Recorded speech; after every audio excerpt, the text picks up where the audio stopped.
इसीलिए तो सब बीमार पड़े हुए हैं, बीमार हैं। जो बीमार होता है उसका उपयोग अपने अस्तित्व तक पहुंच ही नहीं पाता, अपने निजात्म स्वरूप तक पहुंच ही नहीं पाता। जैसे अभव्य जीव भगवान के समव शरण में आकर के भी बाहर ही बाहर में भटकते हैं, नृत्य देखते हैं, वहाँ के दृश्य देखते हैं, वहाँ का प्रकृति का सौंदर्य देखते हैं और यही देख देख करके चले जाते हैं। बेचारे बेचारे चले जाते हैं, प्रभु की दिव्य ध्वनि का श्रवण आनंद नहीं कर पाते हैं, चले जाते हैं। क्या दुर्दशा है इस जीव की, मौलिक वस्तु को बिना छुए चले जाए। और आचार्य भगवान कहते हैं, जीवो चरित दंसन नानट्ठी दो। अपने रत्न त्रय में जो स्थित है वही स्व समय है, वही तेरा समय है, वो तेरी पूंजी है, वही तेरी अमानत है। जड़ रत्न कितने इकट्ठे कर लिए, और लाओ और लाओ और लाओ, बन रहे लाला जी लाला जी लाला जी। दाव बन जाओ, विकारों को देना शुरू कर दो। कर्म की है ये अमानत, कर्मों को सौंप दो। जग को दे दी, जग की जग को जड़ की निधियां दे दो। नहीं चाहिए मुझे तो चिन्मय निधि चाहिए। कहाँ से लाओगे, कहीं बाहर में मिलेगी? कोई दुकान है, कोई शॉप है जहाँ ये निधि मिलेगी सम्यक दर्शन ज्ञान चारित्र की? नहीं। रैणत तयम न वट्टई अपाण मुयतु अन्नदभियम्मी। क्या कहते हैं नेमिचंद्र महाराज, आत्मा को छोड़ करके यह निधि तुझे बाहर में नहीं मिलेगी, तेरी निधि तुझ में ही छिपी है। तो क्या करूं? अपनी निधि को पाने के लिए जिन्होंने अपनी निधि को पा लिया है उनकी सन्निधि में जा, उनकी सन्निधि में जाओ, उनकी समीपता में जाओ, उनके निकट में जाकर के बैठ। किसके निकट में जाके बैठते हो? जो व्यसनी हैं, पीते हैं, खाते हैं, बाप का पैसा बर्बाद कर रहे हैं, हाँ, उन्हीं की संगति में रह रहे हो। क्या सीखोगे? अभक्ष खाना सीखोगे, जो नहीं पीना है उसको पीना सीखोगे। जो एक पल भी तुम्हें ऐसा नहीं जीना है, 24 घंटा तुम अपना जीवन को बर्बाद कर दोगे।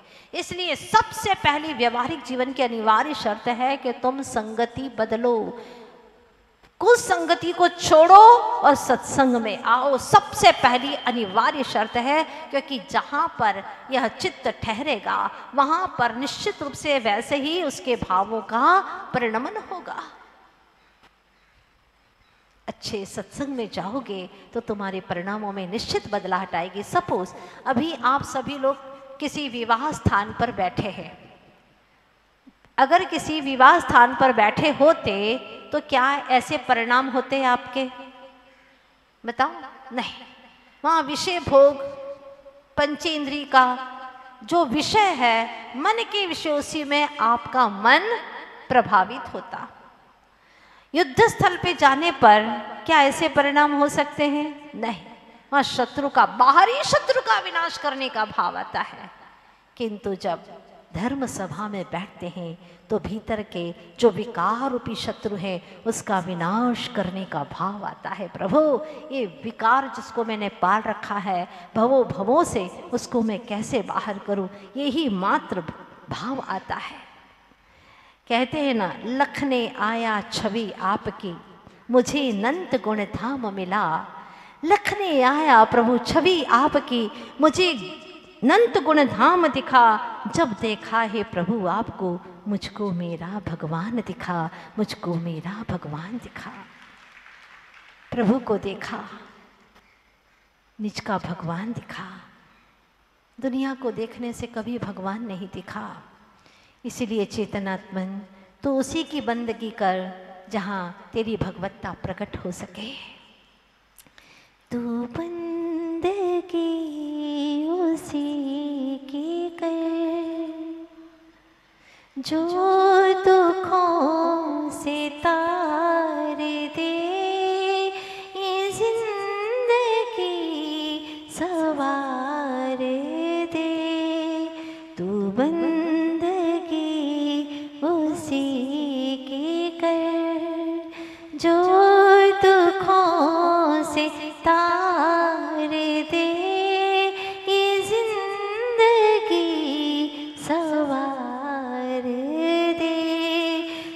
बंदगी उसी की कर। लक्ष्य वितरागता का, ध्यान वितरागता का, अभ्यास वितरागता का, स्वाध्याय भी वितराग भावों को कैसे प्रकट करूं, बस और कुछ नहीं, और कुछ चाहिए ही नहीं, एक ही लक्ष्य। लेकिन आपने दिन भर किसकी बंदगी की है बताइए ना? देह की, देह का पालन पोषण करने वालों की, जो शरीर को अच्छे से खिलाते हैं, पिलाते हैं, आभूषण लाते हैं, इसका ध्यान रखते हैं, है ना? जो गुरु तुम्हारी आत्मा के ध्यान की बात करते हैं, आत्मा की ओर ले जाते हैं, जो प्रभु तुम्हें आत्मस्थ बनाना चाहते हैं, ऐसे प्रभु की तरफ तुम्हारा लक्ष्य कितनी देर रहता है। और जो परिवार के लोग तुम्हारे शरीर का ध्यान दे रहे हैं, और वो भी स्वार्थ से दे रहे हैं कि अच्छी रहेगी तो खाना वाना बनाएगी, ध्यान रखेगी, बच्चों का ध्यान रखेगी, अगर कुछ हो जाता है तो सबसे पहले यही टेंशन होता है कि अब बच्चों का क्या होगा। कितना स्वार्थ है, सोचो सोचो, कितना स्वार्थ भरा पड़ा है संसार के अंदर। कदाचित कोई कहे भी कि हमारा तुमसे कोई स्वार्थ नहीं है, तो परमार्थ में लग जाओ ना। क्यों परमार्थ में नहीं लगते? लेकिन नहीं लग पाता। भीतर की गहराइयां हैं स्वार्थ की, राग की जड़ें बहुत गहरी है, बहुत गहरी हैं। द्वेष की इतनी गहरी नहीं है जितनी की राग की गहरी है। कर्म सिद्धांत कहता है कि राग भाव पहले से 10वें गुण स्थान तक रहता है लोभ कषाय के रूप में, किंतु द्वेष भाव 1 से 9वें गुण स्थान तक ही रहता है, फिर चला जाता है। तो खतरनाक क्या है? राग। राग बहुत खतरनाक है, 10वें गुण स्थान तक रहता है और बहुत अच्छा लगता है, बहुत अच्छा लगता है। जैसे मक्खी, चिकनाई अच्छा लगता है उसको, और कफ आदि के ऊपर जाकर के बैठ जाती है, गीली मिठाई चाशनी के ऊपर बैठ जाती है, और उसके जो पैर हैं पतले पतले वो उस पर चिपक जाते, फिर वो उड़ नहीं पाती और अपना प्राणांत हो जाता है उसका। उसी तरह से अरे जीव जाग जा, इस राग की मिठास में तो अनंत काल से चिपका हुआ है। जो भव मिलता है अब उसी भव के परिवारों से चिपक जाता है, उसी घर से चिपक जाता है। पता नहीं कितने घर और आने दो, और जमीन आने दो, आने दो, आने दो, और एक झटके में मौत के सब छोड़ करके चल देता है। किसके लिए इकट्ठा कर रहा है? इकट्ठा कर रहा है सब परिवार के लिए, और पाप इकट्ठा कर रहा है सिर्फ अपने स्वयं के भोगने के लिए। एक भी तेरे साथ में भोगने में साथ नहीं आएगा। माल खाए कोई और मार खाए कोई। कितना पाप करता है। बदनामी भी हासिल हो जाए तो हो जाए, कोई बात नहीं, परिवार के लिए इकट्ठा कर लूं, पीढ़ी दर पीढ़ी के लिए इकट्ठा कर लूं। अगर उनके पुण्य में छेद पड़ गया तो बेटा वो करोड़पति भी रोड़पति हो जाएंगे, ध्यान रखना। जिनके लिए तो इकट्ठा कर रहा है कुछ भी नहीं रहेगा उनके पास में। जिनके लिए तो इकट्ठा कर रहा है धन, वो धन तो इनके काम में आए ना आए, लेकिन पाप भोगने में तेरे जरूर आएगा, ये निश्चित बात है, बच नहीं पाएगा। इसलिए समझ जा, अभी भी वक्त है। आचार्य भगवान पुकारते हैं, क्यों पुद्गल कम्मवदेशठ्यम, जो पुद्गल कर्मोपदेश में स्थित है, अर्थात जिसका उपयोग पुद्गल की तरफ जा रहा है, पुद्गल प्रदेशों में स्थित है, दिन भर पुद्गल पुद्गल पुद्गल पुद्गल पुद्गल के लिए ही सब कुछ कर रहा है। चेतन आत्मा की बात ही नहीं करता, चेतन आत्मा की तरफ उपयोग ही नहीं जाता। क्या होगा चेतन? जैसे भाव करेगा तदनुरूप ही परिणमन होगा, निश्चित है। जैसे भाव करता है यजी, वैसे ही कर्मों का भी बंध होता है, और जो करता है वही भोगता। यह करोति स एव करता, जो करता है वही उस फल का भोगता है, दूसरे भोगने वाले नहीं है।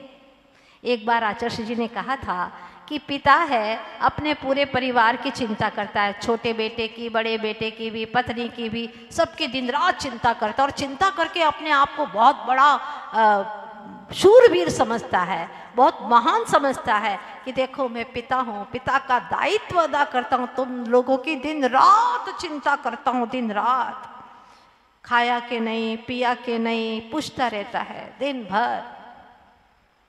पुण्य किसका है पूछना चाहती हूँ, पिता का पुण्य है कि वो परिवार के बेटे बेटियों का, पत्नी का पुण्य है?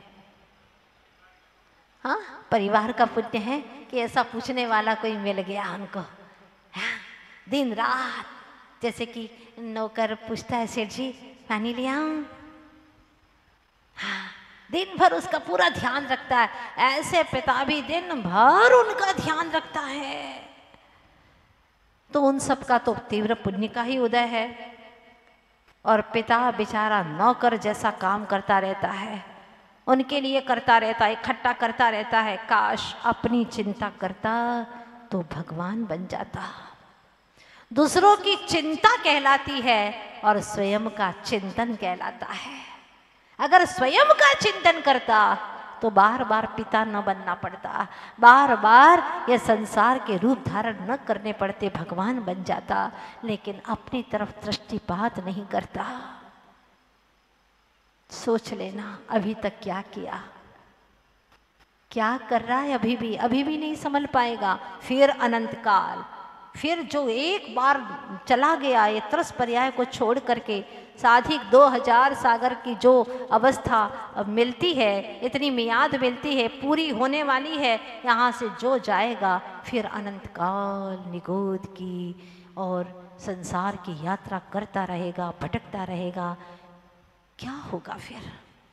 मान लो कभी पेड़ बन भी गए और वहां पर पेड़ बन भी गए, कोई मुनिराज पेड़ के नीचे आकर के बैठ भी गए, तो पेड़ को क्या, वो तो कुछ जानता ही नहीं है, वो समझता ही नहीं है। ज्ञान है उसके पास में लेकिन वो क्षमता नहीं है, एकेंद्रीय जीव बन गया। तो ऐसे ये जीव भी अनंतों बार एकेंद्रीय बना, कीड़े मकोड़े बना, मुनिराज के शरीर पर भी चढ़ गया, लेकिन क्या, ज्ञान था ही नहीं। बड़ी मुश्किल से पंचेंद्रीय सैनी हुए हैं। दुर्लभ लई जो चिंतामणि, त्यों परे आय लई त्रसतणी। दुर्लभता से यहाँ तक आए हैं, पंचेंद्रीय बन गए, पंचेंद्रीय में भी सैनी बन गए, और किसी कुल में नहीं गए, जैन कुल में आए। जैन कुल में भी कई लोग भटक रहे हैं जिनको आज तक पता ही नहीं कि जिनेंद्र भगवान कैसे होते। कम से कम तुम इतने सौभाग्यशाली हो कि आपको जिनेंद्र भगवान का ज्ञान हुआ, वीतरागता क्या होती है ये आपको भान हुआ सौभाग्य से। फिर भी वही धमा चौकड़ी, फिर भी वही आपाधापी और वितरागता की ओर दृष्टिपात नहीं। वहाँ पर कैसे मैं जाऊँ, कैसे अपनी वितरागता को प्रकट करूँ, ये भाव नहीं, संयम त्याग को अंगीकार करने की भावना ही नहीं। क्या करें, चाहते तो हैं लेकिन कुछ होता ही नहीं है। करोगे तो सब होगा, करोगे तो आप भगवान भी बन सकते हो, इतनी क्षमता है। एक बार अंदर से रुचि तो जागृत करो। पुग्गल कमो वदे सठियम चतम जान, पर समयम पर समय बना। औरों के लिए समय गुजारता रहा, जो औरों के लिए समय गुजारता रहे, पर के लिए समय गुजारता रहे, वो पर समय है। और जो स्व के लिए समय सफल कर दे, उसका नाम स्व समय है। आपको क्या अच्छा लगा, स्व समय या पर समय? हाँ, स्व समय। चॉइस तो बहुत अच्छी है वैसे आपकी, हाँ, लेकिन कर क्या रहे हैं? पर समय का काम। अनंत काल बीत गया, दृष्टि भी स्व सन्मुख नहीं आ रही है। हाँ, लीनता आना तो बहुत दूर है, दृष्टि भी स्व में नहीं आ रही है। स्व सन्मुख दृष्टि होगी, स्व का ज्ञान होगा, फिर स्व में स्थिर होना होगा। अभी तक पर में ही मजा समझ करके रखा है, लेकिन ध्यान रखना, क्षीर सागर जिसे समझा, नमक सागर का खारा है। चांद पूनम जिसे समझा अमावस का अंधेरा है। चांद पूनम जिसे समझा अमावस का अंधेरा है। क्षीर सागर जिसे समझा नमक सागर का खारा है। बस अभी तो इतना कर लो कि सत्य क्या है, असत्य क्या है। सत्य को जान लिया, स्व का अवलोकन कर लिया तो पर का भी ज्ञान हो जाएगा। स्व पर तत्व का भान होना ये पहली अनिवार्य शर्त है मोक्ष मार्ग की।